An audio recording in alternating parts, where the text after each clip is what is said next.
Welcome back to Podcast Recovery, everyone. We're your hosts, David O. And Eric V. That was kind I of said delayed. it this time, though, but I said it. That's hey, true. Progress, not perfection, buddy, eh? There you go. And today, we have two guests in studios. Very beloved friend to my left, I have Terri. How are you doing? I'm good. How are you? I'm doing well. Good. Quick, how much clean time do you have? 27 years. What month is this? October? 10 months and some days. Nice. And to my right, I have Herb. How are you doing, man? Doing pretty good. Good. How much clean time? I got clean in 07, so it's like, what, 16? Yeah. Coming up on 7? 16 years. He's Herb H. I'm Terri H. We're not related. Nope. We do know each other, though. Have you gotten that before, out of curiosity? No, I just thought it'd be funny. Yeah. I don't know. I never equated the last initial like that. So today we're doing something a little bit different. This is a roundtable discussion about death and grief and mourning, because I think it's something that we all deal with, obviously, outside of recovery, and inside of recovery is probably more inside recovery. And the reason I chose you guys, because you guys can bring I trust you guys and I know you guys enough to bring a level of wisdom and gravity and hopefully some levity to the situation as well. So we can, talk about a serious subject. I guess we'll start with you, Terri. Just a couple quick minutes. Your experience with dealing with death and grief and recovery. My experience actually is, I want to say not as in-depth as I would expect somebody who's been clean as long as I have to be. First of all, my experience with grief in life has been very not intimate, because I had all four of my grandparents until I was 36. So I've never had to deal with the loss of somebody who was part of my daily life. Are your parents still alive? My parents are still alive. Okay. My step-parents are still alive. In fact, my stepmother's mother is still alive. And I had a great aunt who lived, a great uncle who lived for really long. So my families are pretty long-lived. It wasn't until I got into recovery that I actually lost somebody who was part of my, not daily life, but weekly life, part of my regular schedule, sort of. And that was Jonathan. And there are two very different grief experiences that I've seen. There is the grief of somebody who relapses and dies as a result of their disease. Yeah. And because then it doesn't necessarily grieving isn't strictly death. Right. Yeah, there's many levels to it. Well, and then there's grieving somebody who dies while we're in recovery, while they're clean, but just dies of something else. Yep. And what's ironic is that right now there's a funeral for a woman who was a member of one of my home groups, but is closely related to two of the people that were in my home group, and I was at her viewing last night. So, but she died of cancer, so that was a different. Yeah. So I would say that I kind of hope I can bring enough to this experience, because I haven't had to grieve somebody who's been like part of my heart. All right. What about you, Herb? Yikes. Honestly, since coming to NA and being in recovery, I've been able to really do a lot of work on like how I view death and how I react to it, how I handle it. Prior to NA, I couldn't have handled it any worse. Yeah. I'm trying to think. To begin with, at like 4 years old, everybody that I loved was in a car accident, and they all ended up in the hospital, and I was covered in blood. So they thought the little kid was dead, but I wasn't dead, but I had no clue what happened. So because this is more with grief. In that accident, like my grandmother was critically injured. She did live, but she was in a wheelchair after that. So I grew up taking care of her, and then relatives just started dying. I think my parents, unlike yours, my parents had kids later in life. Like I think they were married 16 years before my sister was born. So everybody was just old. Yeah. You know, like it was. I didn't get to go play with my, cousins. They were already all fully grown. But anyway, I just had this introduction to like chaos at a young age, and nobody sat me down and kind of explained what was going on. So I just kind of filled in the blanks on my own as I, grew up. And then by the time I was a teenager, I killed like everybody that I had loved had passed away for the most part. I still had my mom and my sister, but that was it. Yeah. And it just made made for a very confusing childhood. And I know that definitely had an effect on me reaching for something. Because that's, I'm sorry for being all over the place, but like going back to being like 7 and 8 years old, we were already smoking cigarettes and sneaking beers and taking pills out of people's medicine cabinets. So I had learned at a young age that it's like, hey, it was silly, but like a Tylenol 4, like I remember those being in my mom's cabinet. I could take a Tylenol 4 and I didn't feel as depressed or bad. I didn't feel the pain as much. So like at this really young age, I started learning just bad ways to cope with negative events, not just death, but like I said, the car accident that kept me away from, that's a functional time, 4 years old, okay? Well, you're not around any of your parents. You're around an old grandfather that can't relate to you. Yeah. So I had a lot to learn when I got here, it's definitely made a huge difference. But, like, being in this area, I kind of feel like I have PTSD, honestly, from being in NA, just because it was like a barrage. Once fentanyl hit the streets, it was just a barrage of people dropping. And it wasn't just taking out like the young newcomers that were kind of used to people making mistakes in the early recovery. Taking out the retreads too. Yeah, I mean you had people. We lost Brian a couple years ago. I'm not gonna say her name, but we lost somebody who had over 30 years and made the decision to try one, and she didn't make it. I'm like, but anyway, that alone, You said Jonathan. I was thinking of Shaggy. I don't know if that's yeah. Okay. Or Havoc. I like that he has multiple names. aliases. He does. I know a few others too.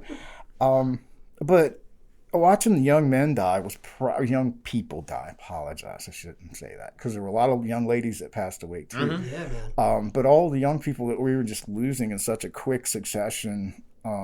I really didn't even have time to recover before another viewing or another funeral. Yeah. It's NA's not for. I want to censor this. NA's not for weak people. There used to be a word that started with P in there that was said, and it's kind of true. I mean, you got to find your strength for sure. You got to be a little hardened to that grief too. What about you, Eric? What's your experience? Well, I had friends die in addiction, like while I was in addiction. Yeah. And like close friends. So like one of my best friends died when we were both 20. And that was like the first big person to die. Like both my grandfathers had died, but like, those were like, really little, and then like middle school was the other grandfather. And like those, like they affected things, but those were more like family dynamics and shit. And like I didn't really comprehend parts of it, but yeah, like losing friends in active addiction, like it definitely. When I came to recovery, it kind of deadened it a little bit. Especially since, like, I mean, talking about like people that I've grown up with and like core friends of like, these people like impacted my life. At least 3 have died. So like it's hard when kind of just like, an acquaintance dies. Like at that, like, and that it sounds really shitty, but like I don't feel it as much. Yeah. It sounds awful, but after so many funerals, you kind of get jaded to it. Which is terrible. It sounds terrible, but. And my experience, like I didn't lose my grandparents until a few years ago. So like when I was growing up, and like both my parents are still alive, so I didn't really. You were like your parents though. My parents are old. They're old as shit. Yeah, dude. my parents are both in their 70s. They're fucking old. Like my dad's turning 80 this year, so let's not talk about old as shit. That's pretty old, man. 80's like 80. When you're my age, it's not as old as it used to be. Yeah, that's true. But yeah, when I was young, I went to my great uncle Raleigh's funeral when I was young, and that was like the only. And you see it in movies and stuff like that, so you have sort of a concept of it. But I didn't get my first. No, it was actually an addiction. It was right after high school. A guy I smoked weed with got bone cancer.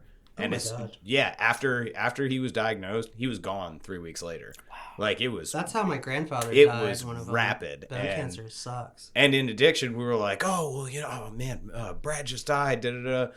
Let's go get fucked up. Right. Like, that's how we dealt with that situation. We were like, what would Brad want us to do? He'd want us to fucking smoke some blunts and drink. Let's, like, we're gonna pour one out for my homie. Like, stuff like that.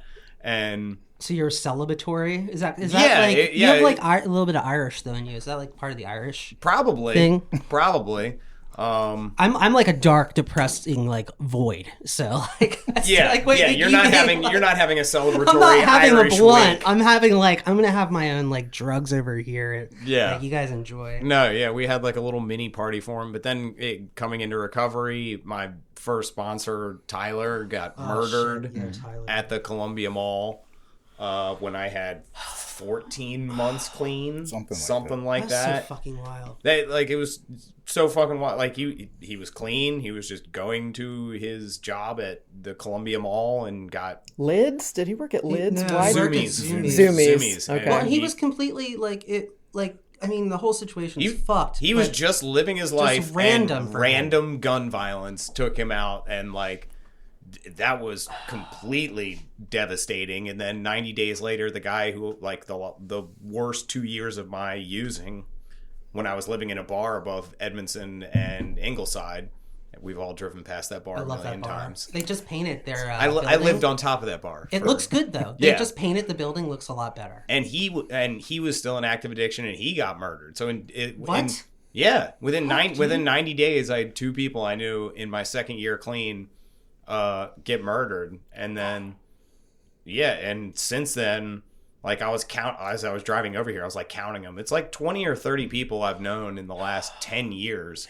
It makes me wonder if I'm doing something wrong. You're probably doing something right. No, you're doing something right, because I used to write them down in my basic text, and when I filled a page in the front, I stopped because I was like, "This is fucked. I'm not doing this." I mean, am I not spending enough time with newcomers? What am I doing? But I mean, maybe it is. Maybe it's just the people that I surround myself with stay clean. It's a good thing. Yeah, probably.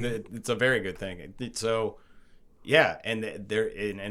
and just this year, I lost my cousin, my 21-year-old cousin, who had reached out to me, and I was helping him find recovery and everything like that. And he got clean for a while and then relapsed, and he died. And his sister found him, and I had to go went up to Ohio for his funeral, which was just miserable. But so a lot of experience here. Definitely looking for a lot of different point of views here. But you brought up a great point, which I want to start with first. A non-death related grief. What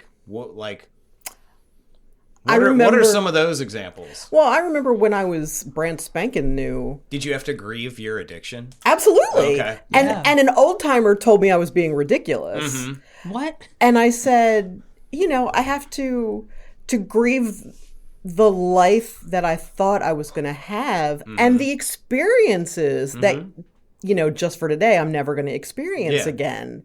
Because you had to change your perspective on them. Absolutely. Especially when you're a stoner, I mean, that becomes your personality. Mm-hmm. And so to a large extent, everything was seen through that lens. Yeah.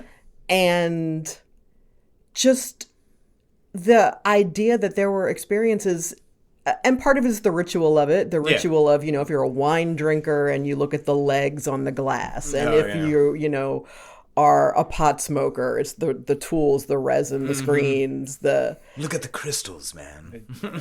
and everything has its own paraphernalia.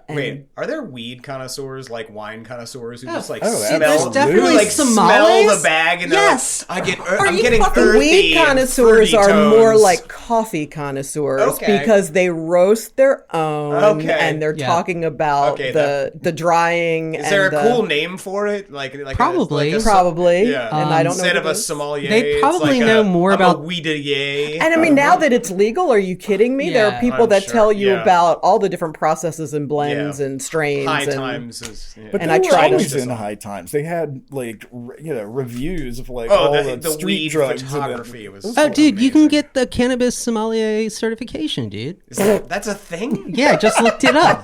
Lord. I just looked. It's called a ganjier. A ganjier. Okay. Wow. Okay. Anybody out there, please don't go after that degree. There's better things. That's to do. amazing. So anyway, non-related degree. Or If you non-death can related. enjoy pot and achieve that degree, you might not be an addict. That's true. So yeah, I mean, I think, and I think that's valid. I think that's real. I mean, Yeah. grief is. I got this quote from Andrew Garfield, so I can't claim it as original. Like But- from Spider-Man? Spider-Man, Andrew Garfield, Nice. recently lost, I believe it was his mother, and he said that for him, grief is the love that doesn't have anywhere to go anymore. That's sad. And why wouldn't the love of my previous lifestyle fall in that category? Yeah. Why wouldn't my enthusiasm for being effed up fall in that category? Yeah. Ooh. What about you? What are some non-death related grieving you've had to do? Some of it took me back out. You know, Your youth. well, a little bit. I got clean in, I think I was 23 the first time that I came to NA. So I was in Fells Point trying to stay sober, and I failed Bless. miserably. You know, Yes. I made it like 4 years, but like, and I've shared this a lot of times. The reason I didn't succeed is I hadn't changed anything. I didn't do any step work. I just kind of went to meetings and hung around people in NA and managed to accumulate 4 years of not using. But what I didn't do is learn how to live life without the use of drugs. Yeah. So I love that statement because I didn't know how to have fun without drinking. So there was like, this time around, there was like, I had to come to the realization that it's like, I got to learn how to have fun in recovery. I have to learn how to grieve in recovery. I have to be mad. You know what I mean? It's like, the whole reason I'm here is because I can't deal with my feelings without reaching for a substance or a toxic behavior. Yeah. So ultimately, you know, I can look, it's good and bad to relapse. I don't want anybody to relapse, but like it does make it crystal clear if you're honest with yourself where your mistakes Yeah. were. If you survive, you know, And I'm just saying, like, it can be a blessing. I'm grateful that I made it back. It's a miracle that I made it back. I really don't want to tempt fate and see if that's if I can do this more times. But you know, grief that's not related to death. It's like we had to give up, like you said, lifestyles. I had to give up people that I had known for 10 years. And just flat out tell them I can't be around you because you still use. Now, there were a few of them that I think you met.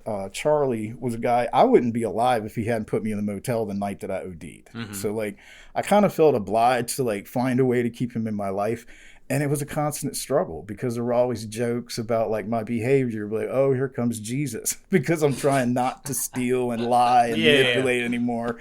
And it just got harder and harder to be around people that weren't focused on a solution for their lives. You know, like I don't think everybody needs NA, but I think everybody needs to come up with a way to like deal with their life without destroying themselves in the process.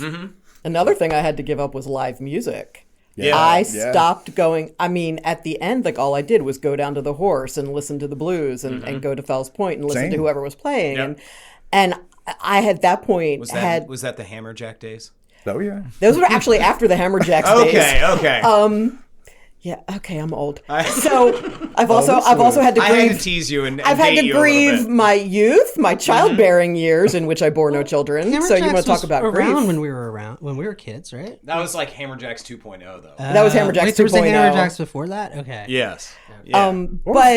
But I knew musicians who would have me come up and sing with them occasionally. And I wanted to be a singer, and when I got clean, I had to stop going to bars, so I had to stop seeing live music. Oh yeah, and as we go through life, like sort of some dreams die. Like, eventually, like the window finally closes, and Absolutely. it's like, Herb, you're not going to be a professional skateboarder.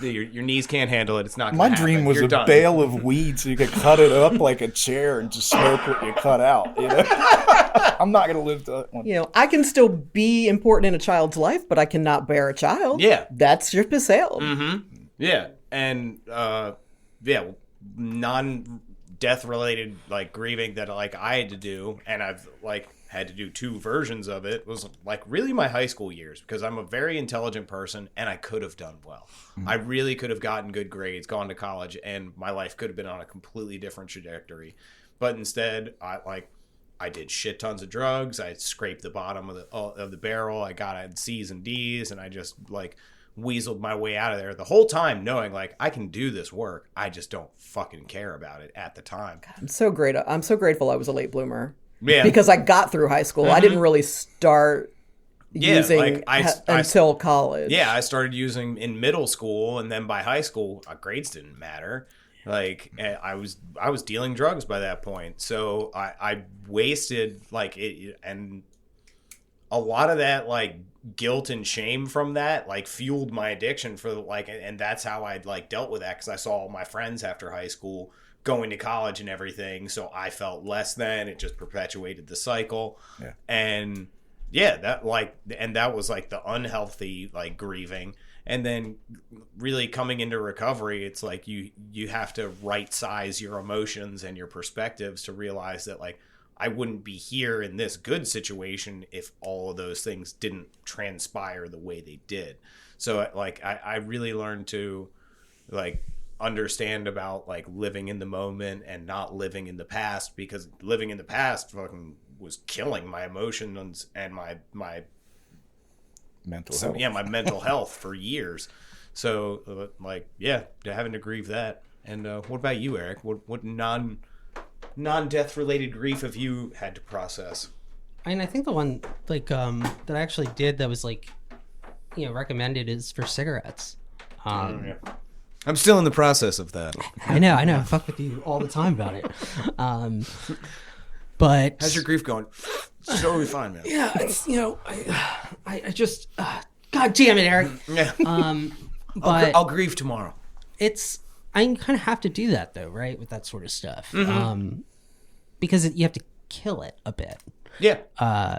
So I think like knowing that I can't smoke a cigarette, or else I'll just keep smoking more. I don't want to smoke a cigarette. So going through kind of, the 5 stages of grief kind of helps with that. Yeah, totally. Do you have any topics you want to bring up, Eric? Or do you want me to keep rolling? You can keep rolling. I guess I do have a good one later though around grief that I can talk about a personal experience like lately, but you keep going, David. All right. And like I talked about like the healthy and unhealthy ways I went about like my grieving. So we're gonna reverse the flow. All right. Healthy and unhealthy ways to go about grieving.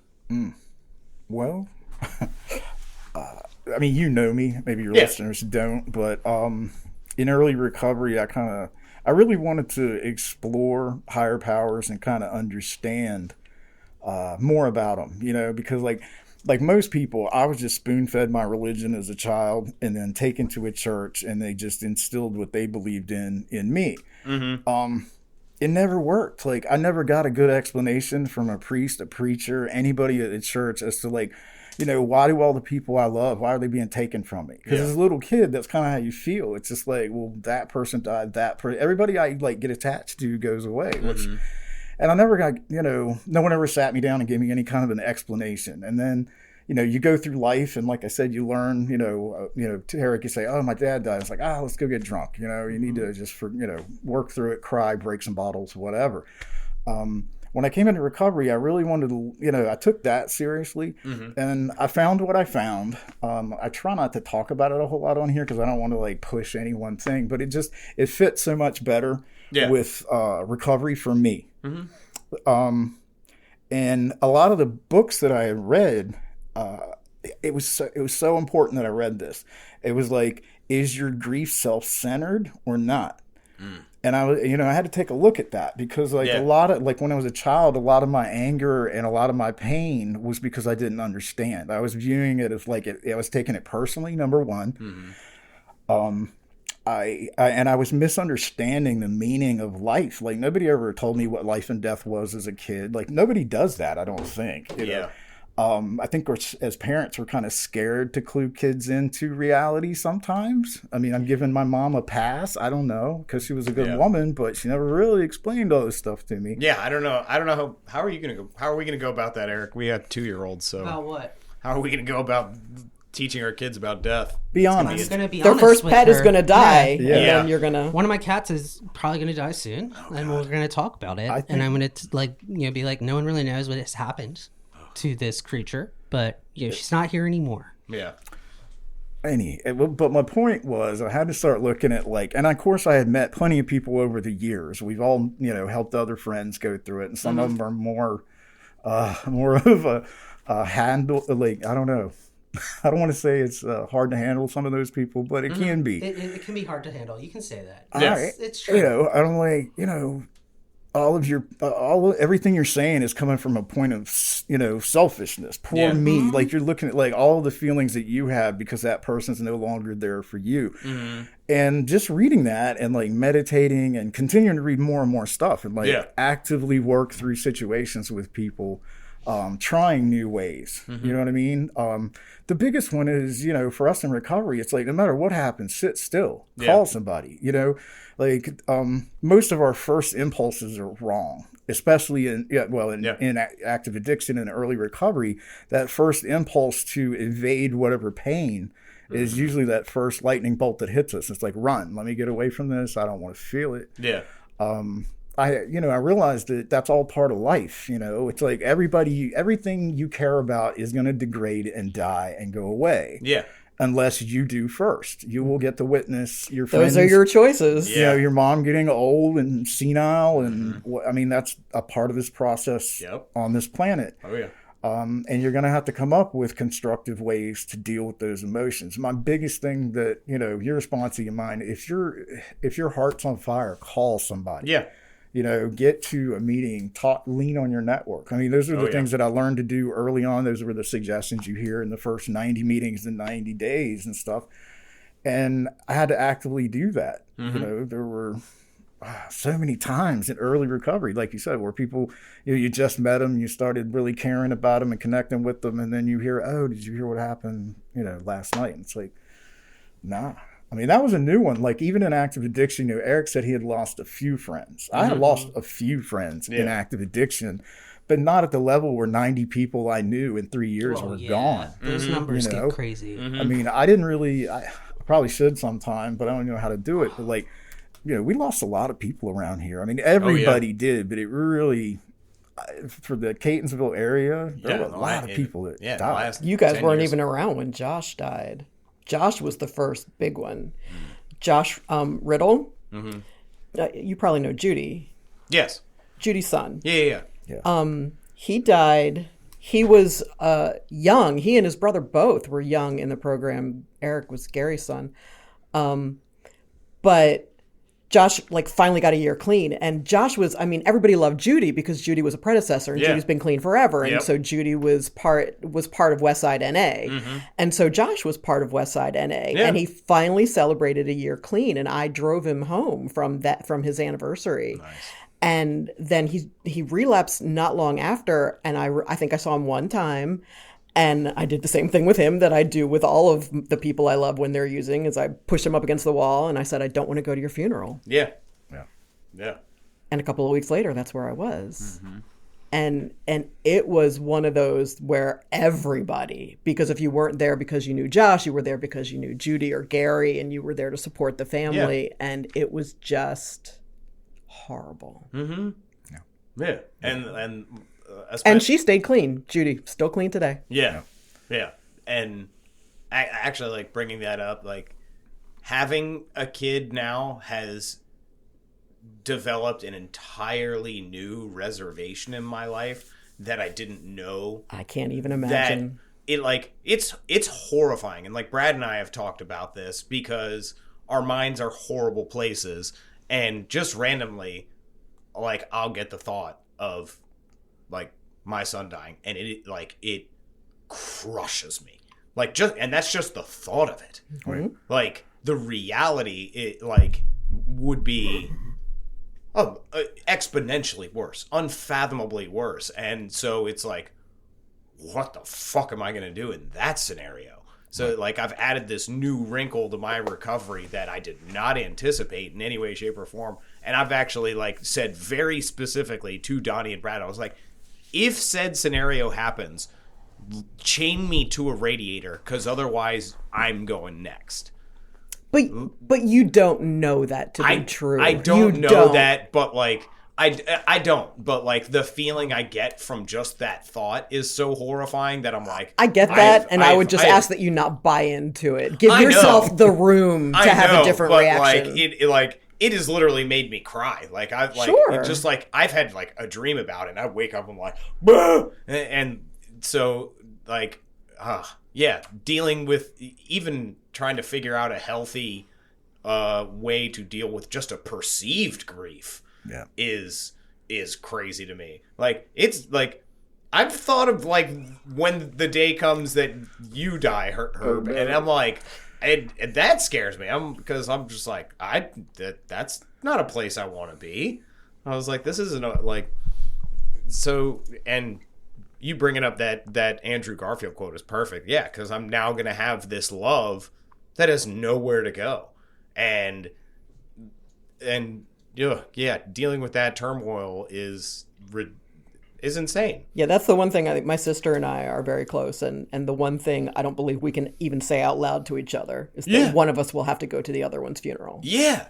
I have 3 sisters, and you talking about like the slow process. I'm dealing with my mom and putting her in not hospice, but assisted care, assisted living. Like yeah, and she's like post 2 strokes in the last 3 years. Her cognitive ability and physical ability has drastically gone downhill. So it's been a really slow grieving process of like, and part of me, like, as fucked up as it sounds, is like, because the quality of life isn't there, it's kind of just like, all right, you can go. It's okay. Oh, absolutely. And even like, and the long drawn out nature of it makes me think that like, oh, when that final like door closes, I'm like, I've been dealing with this for a long time, I'll be okay. And it's like, I don't know that. It's still my mom. Mm-hmm. It's still my mom. It's the only one I've ever had, and it's the only one I will ever have. So yeah, and just like you said, the healthy ways to go about it are, sitting still, talking about it, and let myself feel my emotions. Like, fucking cry. Yeah. Like, any manly, toxic, masculine men out there who are thinking like, oh, I'm not gonna cry. Fucking cry, dude. Just let yourself cry. Because like, at Shaggy's funeral, the floor was wet, like, from all the friggin' tears, like, so many of us. And I remember Matt S. was there, and he had like, that was after one of his big relapse after he had gotten 2 years clean. And I pushed him up. I was like, don't fucking do this to me. I was like, I do not want to do this with you. And how many times have we had to like grieve Matt Stout because we're like, oh, we got 2 years clean again. Like, well, that was like Brian. We talked about Brian earlier. Mm-hmm. I mean, I just want to say a lot of bad words at him because he knew. Yeah, you almost want to like punch their dead. You want to punch their dead body out. Yep. And I try really hard to be mad at the disease and not be mad at him. But mother effer, you had how many chances did you think you were gonna get? Yep. That's just hubris. Mm-hmm. And he always came back and had a nice, big, pretty truck because he had a skill that made a lot of money, and he had his beautiful daughters. And I just cannot not be mad at him. Yeah. How many chances do you think you're going to get? Yep. Yeah. And also, like, I feel anger towards some of those people sometimes too. And like, some people don't want to say this, but I'm like, their self-centered behaviors is what caused all of this pain. Right. You know what I mean? It's Right. like you were given the tools to change your life and you absolutely refuse to. You know, because I look at people like that have been here, like, I'm not going to say names, but there's some people who have been here just as long as I have, and they haven't done any step work, and they're still miserable. You know, they've got the woe is me, and like life is always so hard on me, and I'm like, bro, if you could just change your perception, you'd realize just that you're not in reality. Yeah. You know, you're dragging your car along the guardrail. Yeah. Nobody else is. You're Like when you said- steering it there. when you said you have a kid, I'm like, I would hope that that's just another thing on the and wall that's the that other helps you. that's the other side of it. stay. It is the biggest cement brick in my recovery of like, as long as he's here, I'm not fucking using. Yeah. There's no way. It like that is a really like concrete barrier in my mind. It was like, he's the most important thing I've ever had in my life, and there's just like there's no way I would do anything on any level to like harm him, and that situation of me potentially using would just incalculable damage to myself and my wife and my son. But you got that perspective from Yes. doing step work and doing what you've done. Like, Yeah. I've known you. I knew you when you first came in, and I've spent all this time around you. I've watched the development of you beginning to give a shit. I came You know, in you here always with gave a double shit, but, flamethrowers. you know. Like I was like saying whatever I want to whoever I want, and be damned the consequences. Right. And that's what I love about the program is watching other people. You know, you were here when I got here. Thank you for still being here because it gives me hope. It's like, she's made it. I can do it. You know what I mean? But yeah, changing perspective and learning a new way to live, that whole thing of like, okay, this person died. I mean, how many times have we gotten together as groups after the passing of someone? Man, like I said, that PTSD bit, like I'm serious about that. I remember like when you talk about grief, one of the most the biggest moments in NA that I've ever had was it was like Sunday morning about 10 o'clock and my phone rang. And normally on Sundays, I'm like, I don't really want to, but I noticed that it was a sponsee's mother. And I was like, picked it up. And she's freaking out. She said he came down, got cereal, went back up to his room. She figured he was just going back to sleep. He had been in a long-term treatment facility. I think he'd done 18, I don't know, like almost 18 months of recovery. And then he showed back up in town, and I was like, It was Matt K. Anyway. Fuck, man, I forgot about Matt. Yeah. I had gone on a hike with him and Victoria B, who's also not with us, a week before his passing. Wait, that Victoria, like the other? Yeah, Victoria B. Yeah. She's gone too? Yes. Oh, fuck, dude. Oh, this is the worst part of it. Oh, yeah. They're gone too? Yeah, they're I gone know. too. Yep. You got to catch up with people and be like, I hate to tell, I stopped don't going have on that. Facebook People that love. because of this shit. Yeah.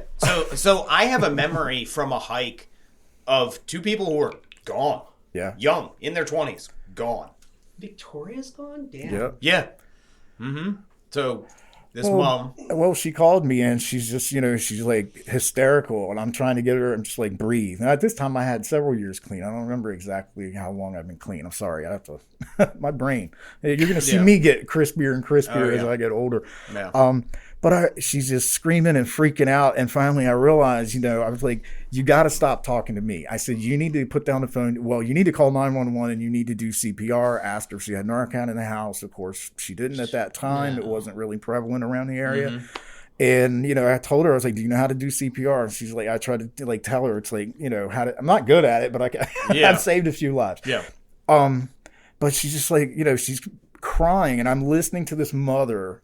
And I've never, until you hear a mother trying to save her own son on the phone, it just rips your heart out. At least it did mine. Yeah. And I told her, I was like, I'm going to hang up now because she wouldn't. She didn't want to let me go. And I said, I'm going to hang up. You have to call 911. And she's like, he's blue. He's cold. And it's just killing me, And I hang up the phone. And luckily I was dating somebody in recovery at the time. And I'm like, you guys know me. I'm like a tattooed looking dude. I had tears pouring out of my eyes because, like, in that moment, I'm like, "What do I say?" Because then I'm thinking like medical stuff, like how can I help him? Everything, and everything you said, and then I hang up the phone, and I'm just like, and then you're by yourself with the feelings. Yeah, Yeah, I'm like, what the hell? Did I, and then there's that, should I have said this? Should I have done this? Questioning all that. Doing, Shaggy's funeral, doing, Welcome to Baltimore. You remember, it got shot up outside. There's blood there on was the a dude steps who to got go into the shot church. right in front of Shaggy's funeral. And we're like, Oh, I Yeah. remember you telling me about that. gotta love Yep. Baltimore, Yeah. Like, we're going to Were a you on person West who's Side? already passed. Yeah. It was Yeah, definitely, yeah. Monroe Street. Oh, yes. Yeah. Oh, you were down. Okay, so you're at that Yeah. like, we're at, like, church. Pratt and Monroe. Yeah. Yeah. Like, dude, and- like, there's a lot of Catonsville people who go to churches, like, down there. Like, Yes. that are, like, my friends' families and shit. I'm like, why are you going to that church? Like, Yeah. in, like, the middle of West Baltimore. Yeah. But my biggest thing was like coming to terms with like all that pain. Like, not only do I need to deal with, losing a sponsee and those things, but just the shock of going through some of the things that we have to manage. It's like, Yeah. I've done CPR on somebody. You know what I mean? Like, it's you're like, please let this work. You know what I mean? The whole time you're doing it, I didn't really think about my training or anything. In fact, I still had skull in my mouth, which is the funniest thing because I woke up with minty breath. I said, is your breath minty? And they're like, yes. I'm like, I'm sorry. I just, had to do CPR on you and I had skull mint in my mouth. Yeah. Sorry. Yeah. But And now it's in their mouth. dealing with but just it wasn't. That didn't happen. I just thought it was hilarious because I saw him in the hospital and like, why is my breath minty? I'm like, oh my god! I brushed your teeth because they were terrible. Well, you said bring some levity to it. I Yeah. love when you can save somebody's life and then crack a joke with them in the in the elevator at the hospital a couple hours later. That's priceless. Yeah. But like, I keep going back to that PTSD or that stuff. Like, I was just there to do the eulogy and to celebrate the life of a friend, and then it's like drug dealers are murdering each other outside of the church, and it's like frustrating. There's a lot of grief. I grieve for how horrible this city eats people up sometimes. Yeah. Even though when you're trying and it's like randomly, stuff happens around here. I think, getting into step work with Scott and with Bob, and I'm going to speak about him too, because that was another experience I got recently, was burying a sponsee. I mean, not a sponsee, but a sponsor in recovery. And Bob M. from like the Jessup, Savage area. I don't know if I know him. You've always had two sponsors, right? Forever? Yeah, that happened because my first sponsor didn't have any experience with the step working guide and suggested I pick somebody who did. And, there was absolutely nothing wrong with anything Scott ever instilled in me or taught me. Hoppy's amazing. Absolutely. But Yeah, he just doesn't work NA steps. But you have two. That's- You've got yeah. like two people And to that's look fair. up to. I Yeah, understand. absolutely. Like, I've had people ask me about other I've always considered anonymous Hoppy programs. one of my sponsors. Always. Well, he is. Yeah. Absolutely. I didn't want to start on the Bob thing just yet. Sorry about that. But Well, I thought you meant the other Bob. I was thinking about Bob B, Oh yeah. which longer ago. And that wasn't a relapse. That was he had cancer. And this wasn't a relapse of cancer, same thing. And I remember Ewan called me. Ewan is how I knew Hoppy. Actually, Jen G was how I knew. But anyway. So it's actually amazing. I'm actually in Ewan's. He's in my sponsorship family. Oh, is he? Yeah. I haven't seen him for a long time, so I figured he's in a happy relationship. So Herb's my sponsor. Hoppy is his. Ewan is Hoppy's sponsor. Oh, okay. And then Mike E is Ewan's sponsor. Okay. I don't think I know Mike E. I don't know if I know Mike E. Mike and Joni. You probably heard those names before. I don't think so. Okay. Maybe if I saw them. That Anyway, all got changed though, because now Scott's got a different sponsor. I know. I'm not going to say anything about the other person. I don't know that they're still in the program. But I don't know that. So I just don't know that. But anyway. well, anyway, Ewan called me. It was all part of the YB High home group at that point, and Ewan called me and said, "Bob's in the hospital. This is probably the end." And he had been sick. And Bob and I had a very strained relationship. I worked for him for a while, and I dated one of his sponsees, and he was, in my home group, and so we had to. You harlot. Oh, when I left that home group, I had 2 ex-boyfriends and 1 ex-boss, and I said, "Oh, it's time to get a new home group." But Ewan called me and said, Bob is dying. If you have anything you need to say to him, you need to go say it now." And I said, "Well, I don't, because I was on Bob's 9th step list and he wasn't on mine. And that's another story entirely. Yeah. And it was okay. Like I didn't have anything I needed to say because I did clean up my side of the street before he died. Yeah. And I didn't have any complicated feelings about the fact that he died. And I went to the meeting the next time it was Monday for the people who loved him. Yeah. And it was, I mean, it's still, ask Lee about it. I mean, he was huge. He was a huge figure for that group of people that collected at that church on Monday nights. And I wasn't going to be precious about it. I'm like, I'm not going to make some big scene out of it because he's dying, because guess what? We all will sooner or later. Yep. We'll all get our turn. It's just nobody here gets out alive. Yeah. And, switching gears a little bit. So something I've been dealing with since my cousin passed is survivor's guilt. And I don't think that's something, like, I've never really heard about it talked about in a meeting, and it's very much a real thing. And like where my brain has been going for like the last several months, like recurring, and I've thought, like, just like you said about like the selfish grieving, or like, and I'm like, am I being selfish about it? Like, and so my mind has just been doing roller coasters and loop-de-loops, but it's like, did I do everything I possibly could? Yeah. And like to a degree I did, but so he lived in Ohio, and I like helped him find resources out there, and but like in the back of my mind I'm like, man, I know I could have gotten into a house here and taken him out, like gotten him away from like his connections and the place he knew, and brought him to a really strong, like, but he didn't ask you to do that. You know what I'm saying? I know. Like, what you're feeling, I'm interrupting because I'm like, I think all of us feel that when especially when the sponsee uses. You know, it's like, should I have said something different? You know, should I have taken a different approach? You know, should I have been harder? Should I have been this or that? I think that's just the nature of us in NA, you know. It's like, we don't want to, like, I jokingly told you, most of the suggestions I'm going to give you come from a place of love. Yes. I can't possibly fuck your life up as bad as you did. Which is one of my favorul quotes of all time. And it's so true. You know, it's like, I'm not going to say anything today that I don't think is going to be helpful and healthy for you to hear at that time. Yeah.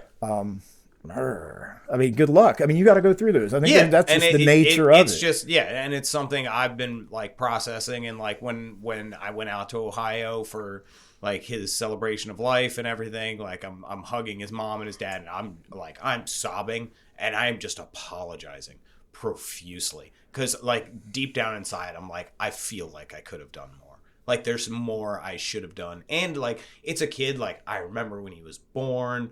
And like he went through a lot of medical complications and conquered all of them, and he was just always this like bright shining figure. And like, when it was at his darkest, he reached out to me because he knew that I was clean. And like my family members are all like thanking me for like, because in the time he got clean, he was able to like show up for his sister's wedding.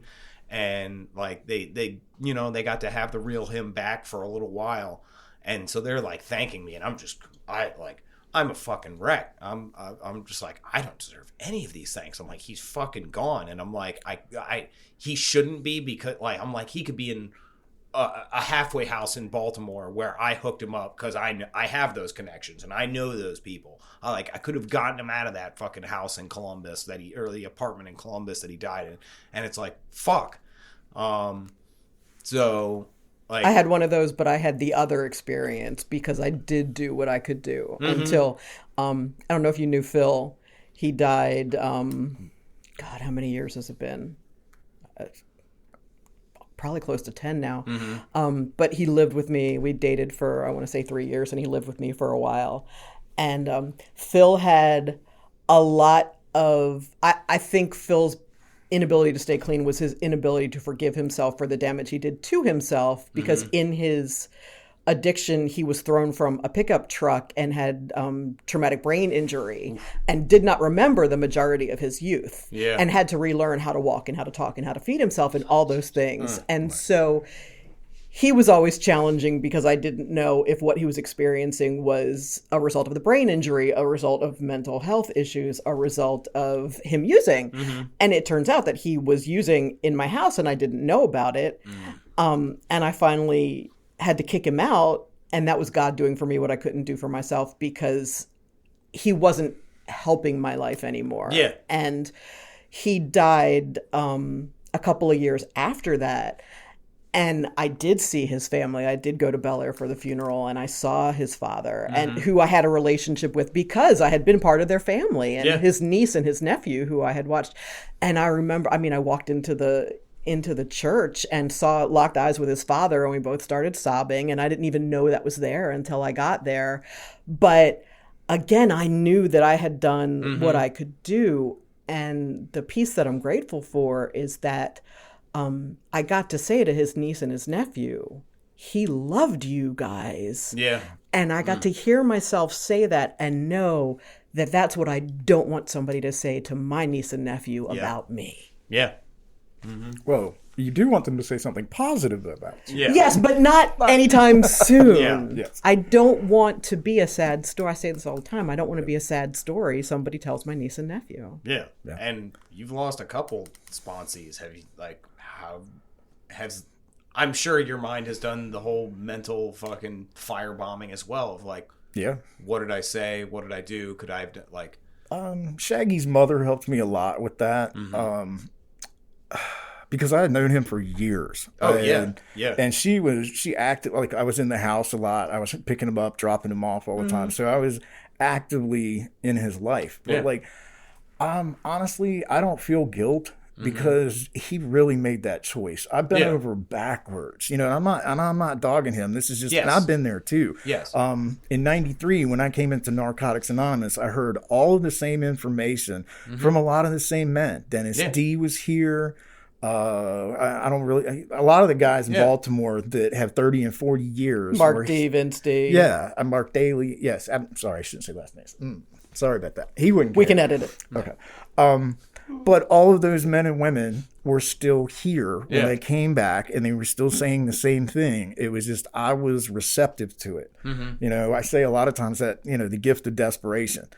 I see lots of young people come into the recovery, and they initially want it, but like that moment of clarity burns off quickly. That if you don't get the help and you don't actively put in the effort. Like, I know he wanted his life to be different, but he wasn't ready to give up. Like, he was still tattooing in bad neighborhoods. He was still tattooing drug dealers. You know what I mean? So like, you're constantly still around it. Yeah. So he wasn't taking the suggestion. Yeah. I mean, and I'm not, if he was here now, some and not others. If he was sitting where you are, I would love to have this back and forth with him. Be like, brother, you're so many people, you're fucking poking the bear, man. Reaching out for you. You cannot. And that's one of my pet peeves with a lot of what goes on in recovery is people like dog recovery. And I'm like, the overwhelming majority of people that I see fail won't do the work. Right. And I say all the time, it's like, this is no different. You're trying to save your life. If you had a heart attack and your doctor said,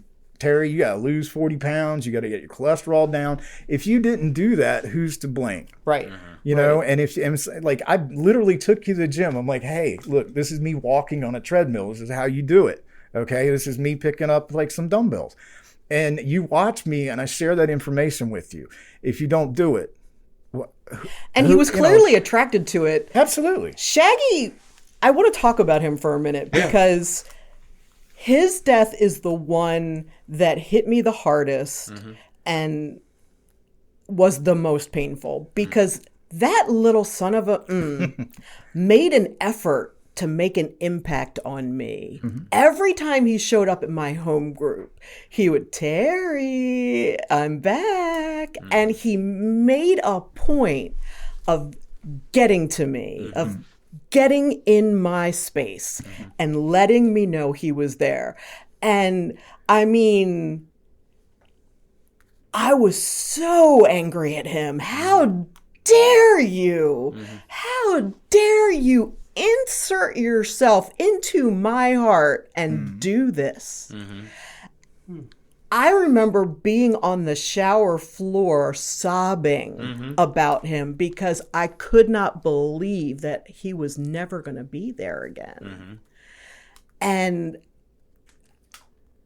like I wrote songs about him. And and one of them was, is this what you wanted? Did you want to see everybody so torn up about you being gone? Because we are. Right. Yeah. And it was so profound, and I had not experienced that grief in that way. Right. I'm so, how dare you? How dare you make me love you? I mean, like I have pictures of him. Yeah. My iPad was him for a while. My iPad lock screen was him for a while. I mean, it wasn't like we dated or anything. It wasn't like we were tight. Right. But that little MFer made a point of getting under my skin. Oh, yeah.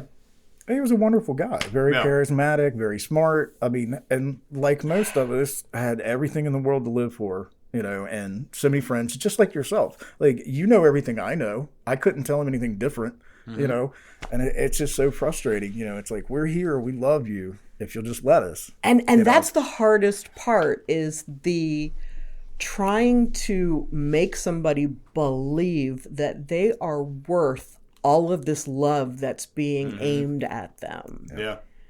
Because you can't give that to anybody. No. And like, really, like, like, how do you do that?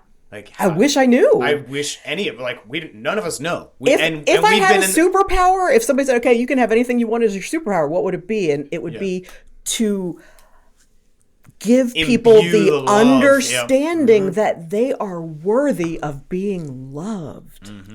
And I don't know what the secret sauce is. My mother loves me, has loved me every second of my life, still loves me every moment of every day.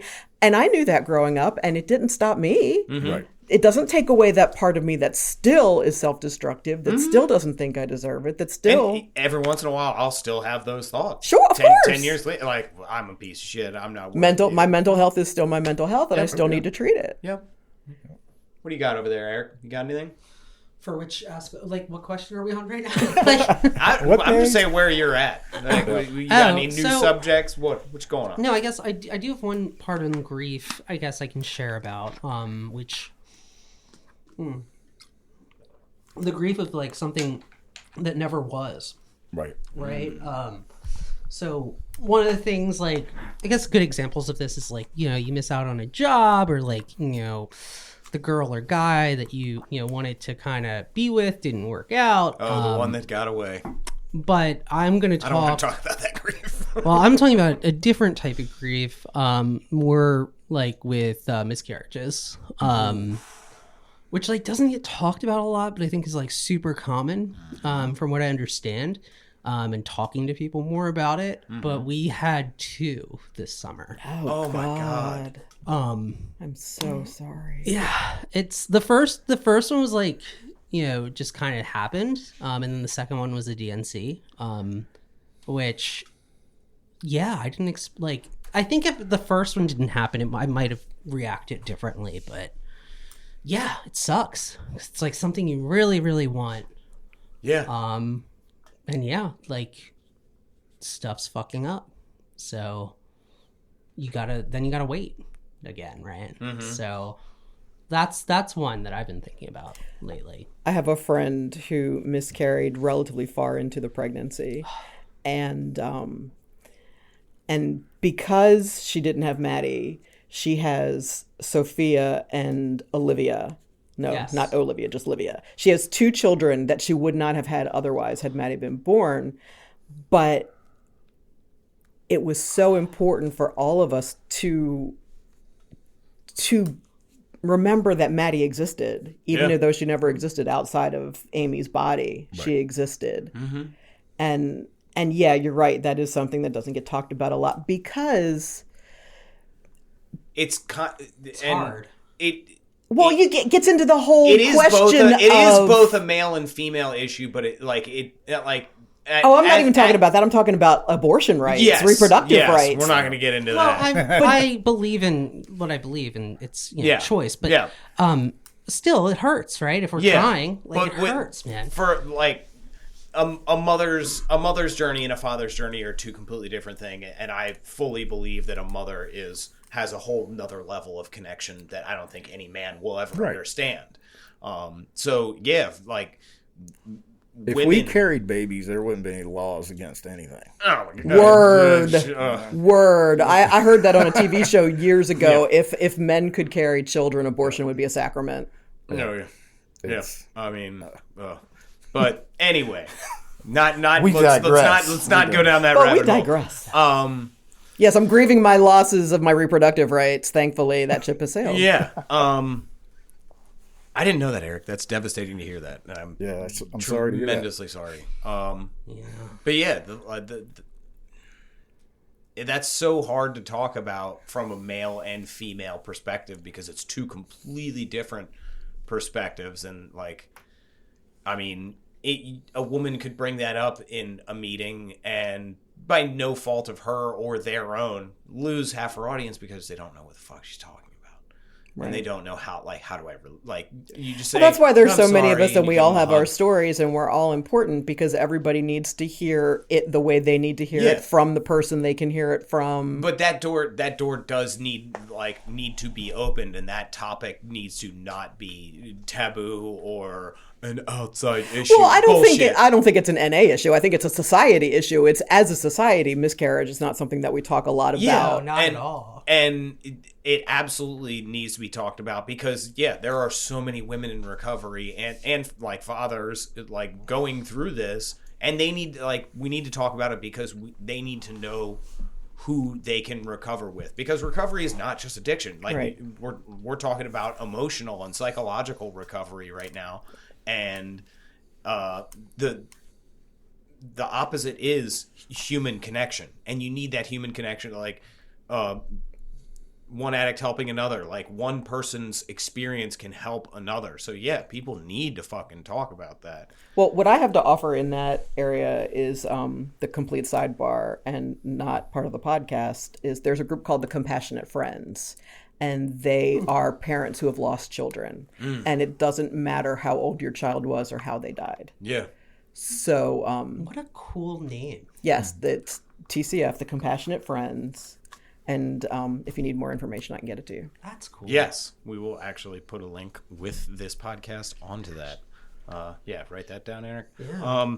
And that brings perfectly with my one of my talking points is... when we're going through any sort of grieving process, what is there a line of too much talking about it? Because when I throughout every death I've had to deal with throughout recovery, starting with Tyler and now all the way to Mac 10 years later, there's and I think it varies from situation to situation, but in my mind, there got to a point, because I was talking about Tyler and how I was feeling, talking about Mac, how I'm feeling. And then in my mind, I feel, which is totally perceived in my mind, I feel like I'm sharing it too much and I'm getting judged. Oh, here, he's going to talk about it again. Here we go. And it's is there, because part of me feels like I genuinely love talking about Tyler, and I'm and it's tragic, but it's been 10 years of dealing with it. But I'm he existed. He exists, and he is an important part to me. So I don't feel fuck everybody else. If you think I'm talking about it too much, that's kind of your problem. Your fucking problem. But I get to keep this person's memory alive. And there's been numerous times when you've told me he'd be proud of you and what you're doing. And you get to sort of live an extra recovery vicariously through his memory. Oh yeah. And now there's so many of them that I'm living for. And is there a line of talking too much about it? And at what point does it get counterproductive? You want to start? I know a person. I know a person who it feels like she takes every death very personally. You were talking about is your grief about you or about them. Mm-hmm. People that I didn't know she had a relationship with, Yeah. she shows up as in widow's weeds as the primary mourner at their funeral. Mm-hmm. And it's almost like Contrived. she's making an effort to make it about her. I think it's like anything else in my life. Is it making my life unmanageable? Am I unable to show up for commitments? Am I unable to be of service? Am I unable to be helpful or productive in another way? You know, if talking about somebody who's gone isn't doing that, I mean, I don't, how do you stop talking about it? Yeah. Especially somebody who was part of you. Yeah. Like, I mean, a mother who lost their, like my cousin who lost her son. There's a woman in my home group whose daughter committed suicide a couple of years ago. like- And I mean, that's part of your identity as mother. Yeah. How do you, I don't know how you stop talking about that. Yeah. What about you? I mean, you should talk about it until you feel better. You know, like if I'm at a meeting, I'm like, damn, Terry's sharing so much about that. There's some work to be done on me. Like, Yes. I can't even allow Terry to be where she's at in the meeting, say what she needs to say without my self-centered thoughts taking over, going, I wish this lady'd like get better. Yeah.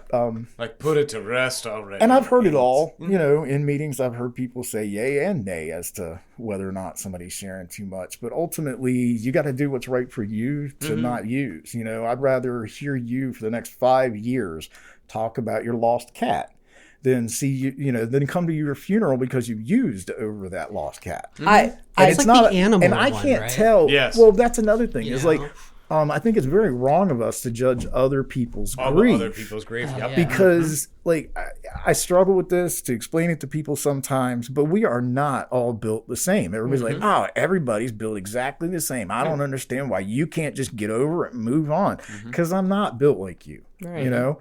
And the uniqueness that we all have is beautiful, but we have to figure out how to like navigate it. You know what I mean? I navigated it before with toxic behaviors, whether it be using violence, stealing stuff, you know. Yeah. And it gave me an opportunity to learn some new things and then apply them. You know, because like I said, losing the sponsees and going through that. Did I say the right things? Did I do everything? With Bob, this is why I kind of want to save him, is that in my active addiction, I left my mom's room. I had to take her off life support. So I had done that. And I stayed there I think I was there for like 14 hours waiting for her to pass. And she didn't pass. In 14 hours time, I was very, very uncomfortable. I was getting sick because of what I was addicted to. And I made the decision to leave the hospital because of my addiction. You know, it drove me away from my dying mom. And I chose that over her. So like in my step work, there was a lot of guilt to work through. Yeah. There was, and thank God for Scott and for Bob for helping me overcome that, work through it. And the only thing I feel bad about a podcast is we can't sit down and point by point tell somebody how to get through it. Yes. Get a sponsor. Try to get a good one. Yeah. You know, there are some that are better than others. Get somebody that's done some step work. get a guiding you network. through emotional turmoil. That's all I'm saying. Get a personal human connection that is meaningful and poignant to you. Yeah. With Bob, I was so grateful. Like, okay, going back to those bad ideas. All through COVID, I did not call him enough. You know what I mean? Nobody was going to meetings or anything. Everybody's doing it on Zoom. He was lonely, and I didn't take the time out of my life to go see him. Yeah. So I struggled with that guilt because he didn't know. He would just be like, I understand you're busy, you know, when I didn't want to do something. But it was my self-centered thinking and desires. Like, I don't want to drive to Columbia and hang out.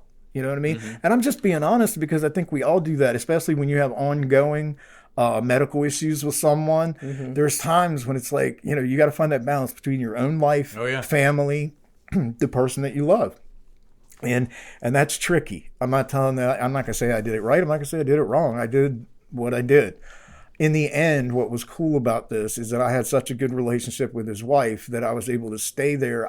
He died at home, hospice care. I was able to sit in a chair with my other sponsor on the other side, and I just stroked his hair and talked to him.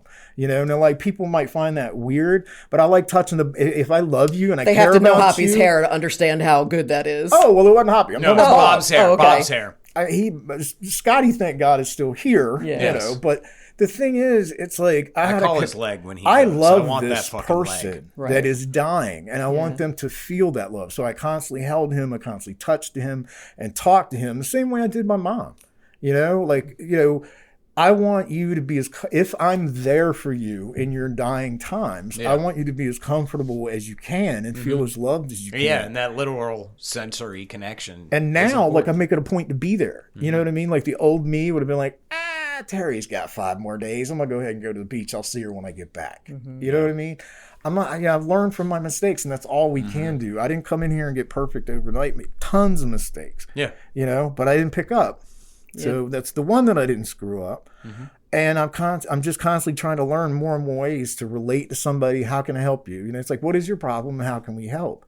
Like, I'm not here to judge you and tell you it's like, oh, you're grieving too long. You know, that grief camp that I went to, I volunteered for a camp where kids lost a parent and you spend the week with them. Yeah, I remember. Wow. We didn't get any training per se before that. I'm not really. Yeah, it was weird. I took a couple of classes. I'm not dogging them, but like I kind of went into it blind. Like, what should you and shouldn't you say to a kid? And the best thing I could do is I don't think I could have been a better fit for this little boy, because like I knew everything not to say because it had been said to me at some point as a kid. What were the things not to say?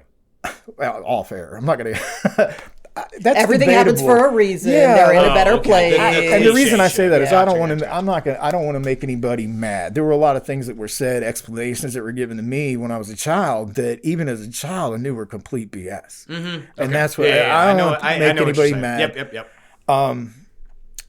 It was just I realized how important it was for him to have somebody that would just listen to him and be there with him the whole time. You know, and that's one of the things we're trying to instill in those children is like, don't bottle up your grief. You know, come out and share it. You know, same thing with NA. It's so much better to hear you complain about your grief, you know, until I'm sick of it, because then that gives me an opportunity to work on something inside of me, which is my impatience, you know, and tolerance of people. And accepting that somebody else is not going to heal the same way that I healed. They're not going to get over it. It's not that big a deal. You know, I hate those kinds of, statements. If we remain open-minded and open-hearted and open-eared to that, we might actually fucking hear something that's because we're all going to have these experiences. Like grief. I lost a cat. And I'm not picking on the cat. No, it's fine. It's a pet. Eric's taking this very personal. Hey, no, when people say like their don't animals talk are about family, it, right? Yeah, you should talk about No, it. I lost my cat, and a friend of mine who has since gotten, I think, 5 or 6 months sober, she was struggling with her sobriety at that point, and she's also a cat lover, and she called me and she said, how do you stay clean through that grief? What are you doing? And I'm like, it's supposed to feel bad. Yeah. I loved this being. Yeah. It's and a sentient being as well. Gone. Yep. It's supposed to hurt. That's how I know I did it right.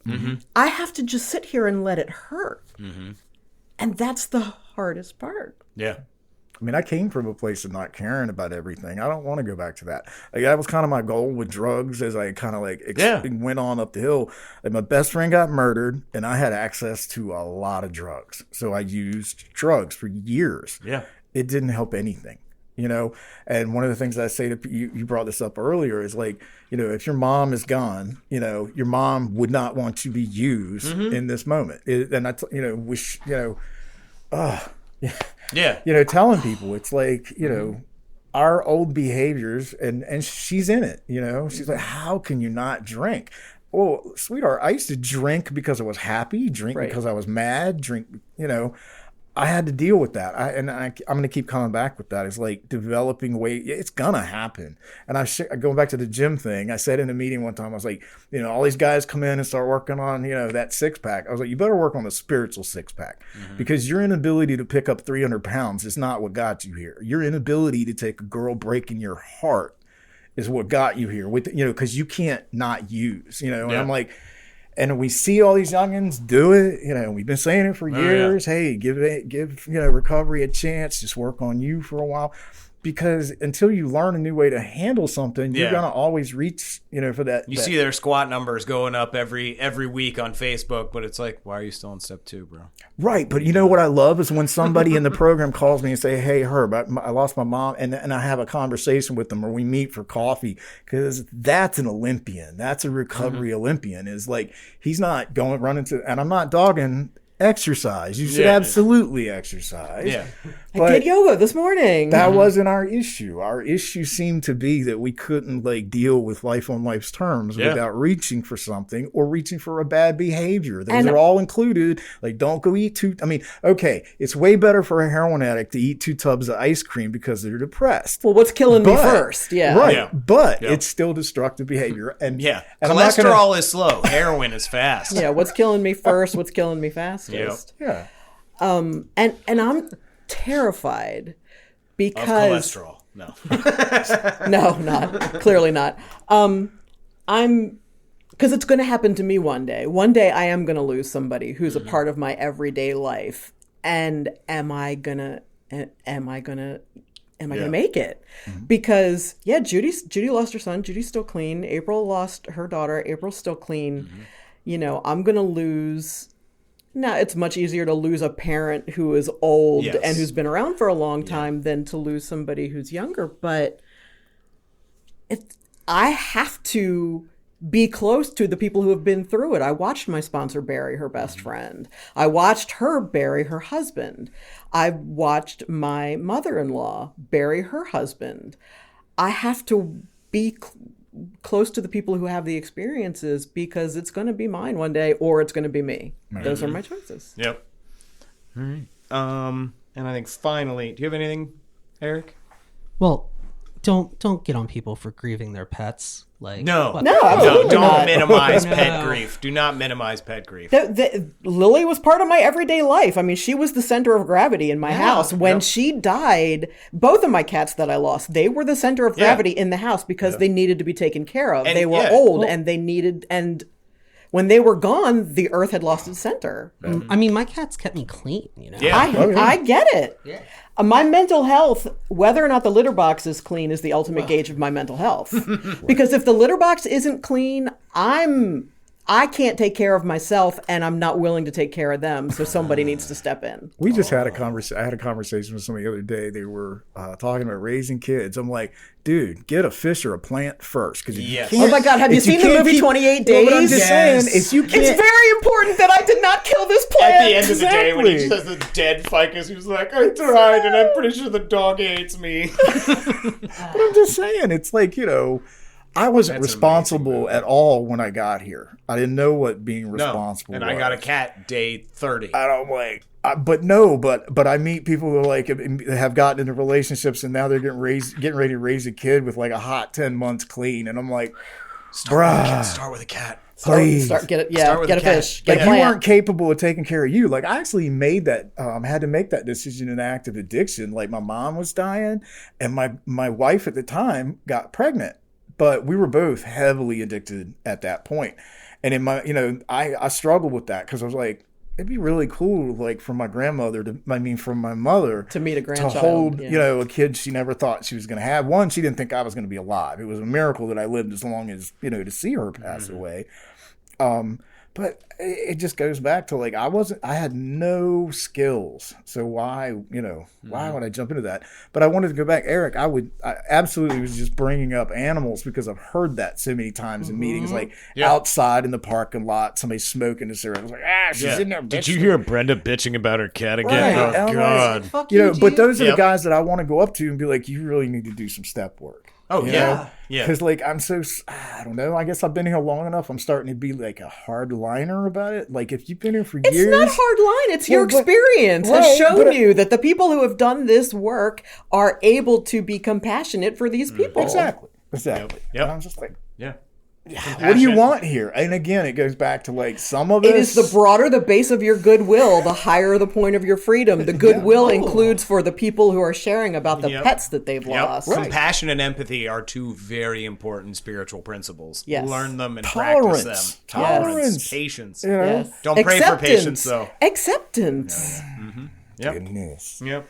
All right. And I think I'm going to finish off with the moving on process, which, talking about it is a very important thing. And, the 5 stages of grief.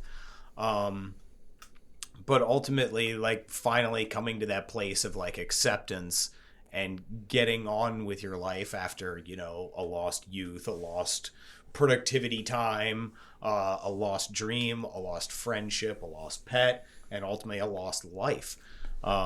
It takes an untellable amount of time and an untellable amount of tears and whatever to get through that. And there's levels of talking that everybody has to do. But actually, I'm going to start on this one because I'm already talking. The moving on process for me, like with Tyler, it was getting in close, like they say like the herd mentality. We're social creatures, and it's like stay in the middle of the pack. I jetted to the middle of the pack, and I was like, fucking surround me. And like that's one thing I've learned about my grieving process is that I have to do the exact opposite. And that was gross. Really embrace life as much as I possibly can, and really foster those important relationships. Because it's the exact opposite of death. Okay, these people are gone. Okay, well, these people are here. Let's at least try to be like, hey, remember when me and so would laugh, or every time Tyler would show up with a pack of Newports and a Monster Energy drink, and like the fact that my cousin Mac, that all he would eat was bacon cheeseburgers, and like that's not healthy. He was very picky. Like he would only like his big thing was like anything white he would eat. So like noodles and cheese, lots of butter noodles and cheese. And wait what burger is white though? But no. So like it is in the last few years. Like he finally branched out, and like his dad told this story at his celebration of life that at like 3 a.m. he could like smell bacon downstairs, and he comes downstairs, Max making it. He's like, Dad, I think I like bacon cheeseburgers now. So anywhere he would go, they were just eating bacon cheeseburgers. So trying to remember those good things is like part of the moving on process, and like keeping in some portion of my mind, I don't know if it's the front or the back or wherever, keeping in my mind that like crazy shit happens. Like, and this is one of the most crazy fucking lessons ever. It was about 4 months before Tyler died. So I had 11 months at the time, and you had just shared a meeting down in Laurel, and it's me, you, and Matt, and we're talking outside, and he was like, and Herb says to me, the most fucked up, in the most very Herb way, he was like, okay, let's say you got a whole bunch of clean time, and you're married, and you have kids, and some psychopath kidnaps your wife, chops her up, and throws her into 10 different dumpsters. What the fuck are you going to do? And I was like, is this 7? What is I was like, what the fuck? I was like, when is anything astronomically ridiculous like that ever going to happen? He was like, I don't know. The world is fucked up and you don't have control of it. So what are you going to do in that scenario when some random violence happens? And I was like, whatever. I was like, I don't know. I try to stay clean. And then 4 months later, my first sponsor gets fucking blown away by a sawed-off shotgun while he's working at Zoomies in the Columbia Mall, suburban USA, of all places. And that piece of knowledge that you gave to me 10 fucking years ago, like, hit at that moment. And it was like, what am I going to do? I'm going to call my network. I'm going to embrace them. And like, yeah, and I still remember that, like, from time to time.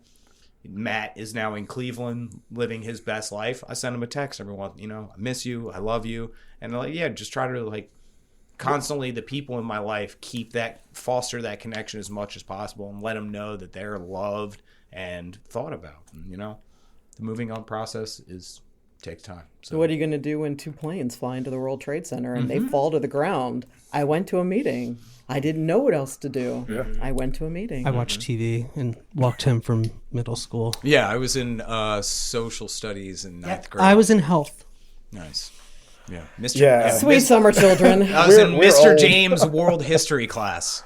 I was in 7th grade. How were you in 9th? How dude? ironic is that I was in 9th grade World History class literally watching live I guess World you would History have been being 9th. made. Yeah, so I was in 8th grade. Yeah. Health. I don't yeah. remember what grade it was, but I was like in the library when there was a TV on when the Challenger the exploded. first shuttle Oh, blew yeah. up. And Yeah. I That was must like, have been so Yeah, fun. that's- I was a that's- kid and I was can't standing there imagine. watching it. I'm like, is this like, you know what I mean? That It That's is moment real. where, I guess am it's like really watching 9/11, Challenger explosion, moon landing, Kennedy assassination. Kennedy Pearl assassination, Harbor, don't forget and about then, Pearl and then Pearl Harbor. I get it's like every like 10, 15 years, some crazy. Actually, like, what's the where were benchmark you? here? You know? The Where week- were you when the Berlin Wall The fell? week the Challenger exploded, I was in high school, I was a senior in high school, and one of the kids in our senior class died that same week. He was in a skiing accident. Oh. So that was, you want to talk about some grief and that was just a bizarre time, because it was a bizarre time in the country because of the space shuttle, but a bizarre time in Catonsville because Kyle was one of the golden boys of, one of the popular kids in high school. And we're 18 years old and I'm watching his friends cry at his funeral. It was crazy. So the moving on process for you. The thing that I hold on to is that someday things will be okay, but okay is going to be completely different than it used to be. Yes. That there will be normal again, but it's going to be a new normal and it's going to be different.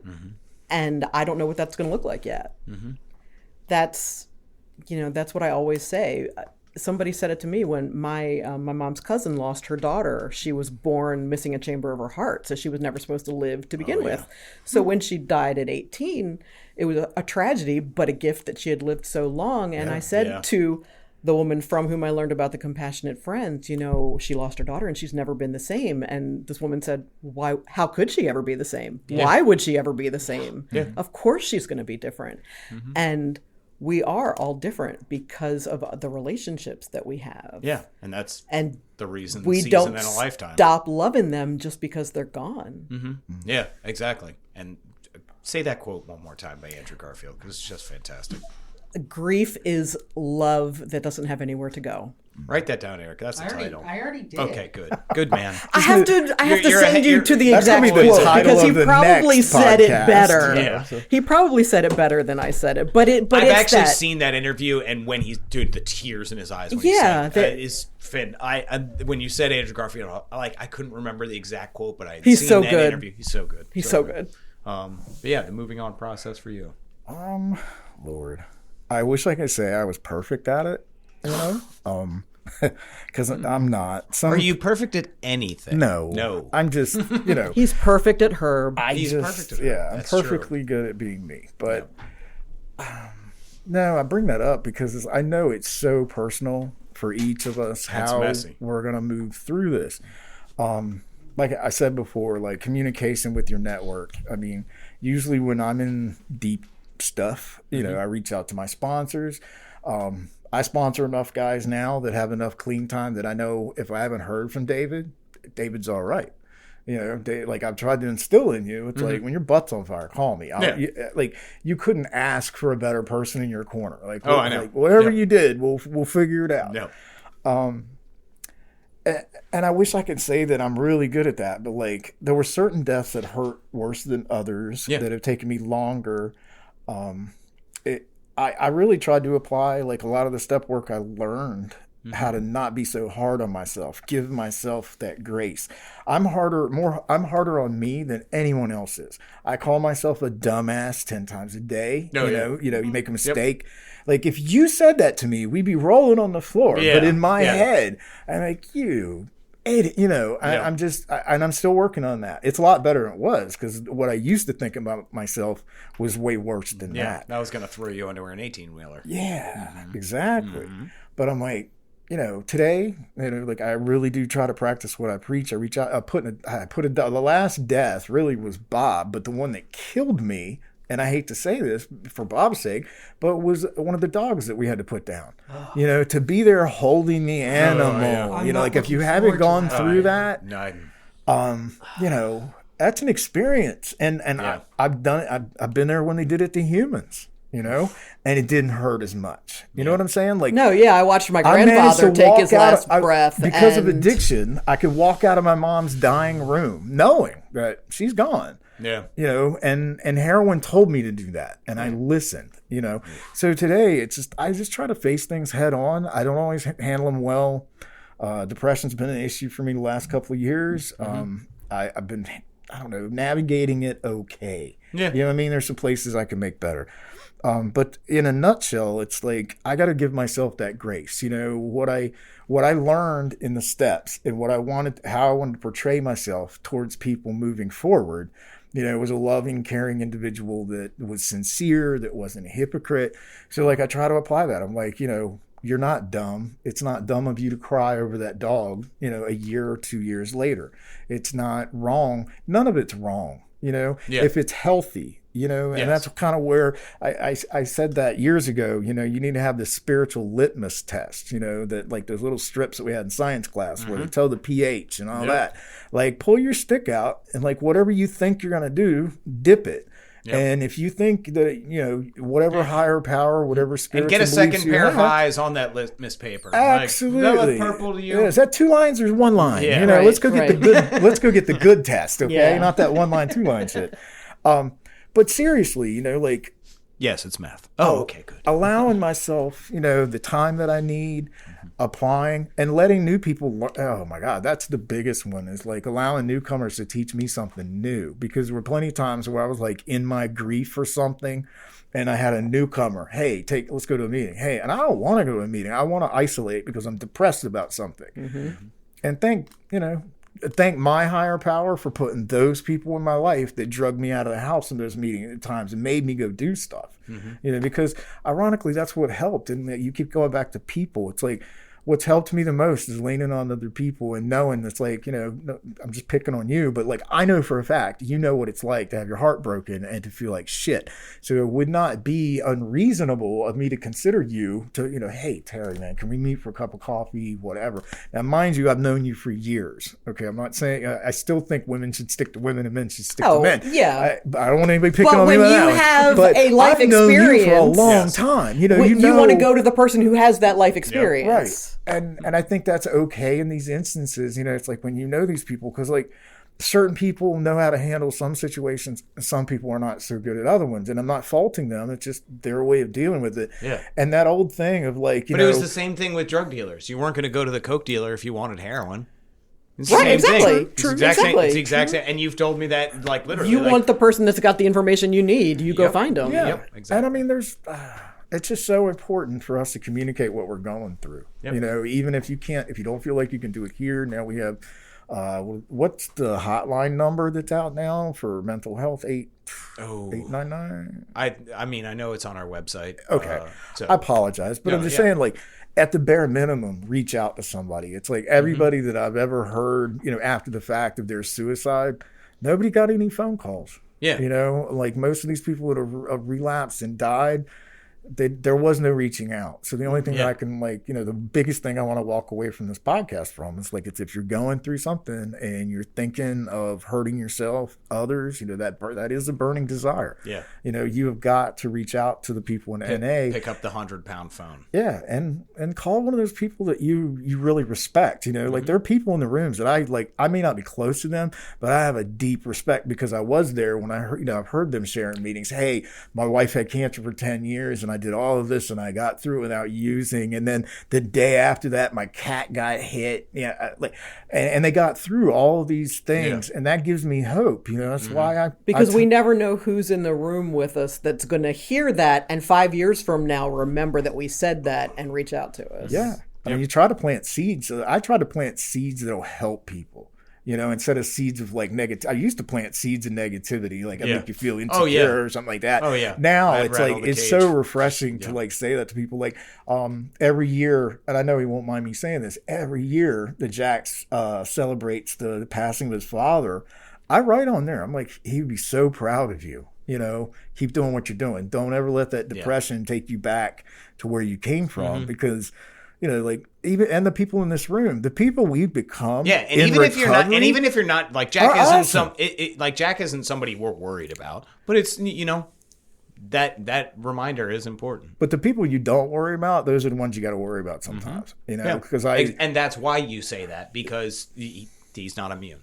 None of us are. None of us are. Yep. No. What about you, Eric? The moving on process. It's all about acceptance, really. Mm-hmm. And just learning to live with it a little bit more each day. It's kind of like the seventh step where people are like, I'm just gonna pray it away. It's like, it's still there, dude. Mm-hmm. Those people are still there.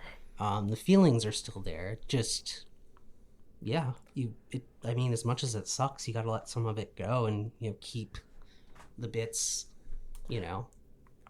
that you keep, I guess. Mm-hmm. But you can't let it weigh you down. Yeah. You also can't beat yourself up when you start to feel better. When you have a moment of joy and don't remember that person's gone. Yeah. Or that creature's gone. Yeah. You're allowed to have a moment of joy because you are still alive. And the one way my cousin is like grieving her son, who is now gone, is like she calls them her daily glimmers. Like she's every day she's looking for her daily glimmer of hope or happiness or levity or whatever, and she's posting it on Facebook and she's talking about it, and that's a beautiful thing. Yeah, like you can't fight fire with fire. You can't fight depression with more depression. Like, right. You gotta bring some happiness to it. And like with Shaggy, it's like, okay, he messed up this and that, but like he was fucking hilarious. He did ridiculous magic tricks for no reason. Like he was talented. Like, so in the moving on process, all the bad things fall away, and you get to have these really cool moments of hearing Tyler's shitty fucking Honda come around the corner, just knowing he's coming to open up the meeting with a Newport and a every Monster time Energy I hear drink and the a hug. beginning of The Big Bang Theory, I hear Phil singing the dinosaur bit. Mm-hmm. It's All right. Anybody else? Any final words? Herb? I mean, grief taught me to appreciate the people. That's kind of a morbid way to put that. What are your final words? Well, death and grief in general have taught me to appreciate the good times in my life. Like, on my spiritual path, like I said, I read a bunch of stuff, but like some of the more poignant things were like, number one, I have to know that you do not want me to use because you died. Yeah. And I had to talk to a lot of people in Shaggy's circle of friends. Now I'm going to do that just to spite you when you die. He's a son of a bitch. I'll come get you. Shows what you know. Oh, yeah, you'll haunt me. I won't be in this meat prison anymore, boy. You're a Freddy Krueger me. No, but like seriously, it's like, what does death teach us? That, life is fragile, that it's short. It ends in a nanosecond. Treat it as the precious gift that it really is. So that's kind of, moving forward, that's when I'm like, okay, I remember how I felt when, like, I don't want to do that when, when it's Scott's time. If I'm still here, I hope I remember to make myself more available than I did with Bob. Now, I don't feel that I screwed him over or anything like that. I've worked through it, but I'm like, there absolutely were those moments where I selfishly was like, I don't want to get out of bed and drive to Columbia. And I'm just being honest, because I think that honesty does help people, forgive themselves a little bit. Yeah. It's okay. Just like what you were saying. It's just like, it's okay to feel good. It's okay to work on yourself. But like, just, learn to really appreciate this moment, because it's the only real one we've got. Yep. Final words. I live my life remembering that everything is temporary. Mm-hmm. Everything is temporary. And that doesn't mean it doesn't matter. No, that means it matters even more. Yeah. Everything is temporary. So just know that going in and breathe through it. Yeah.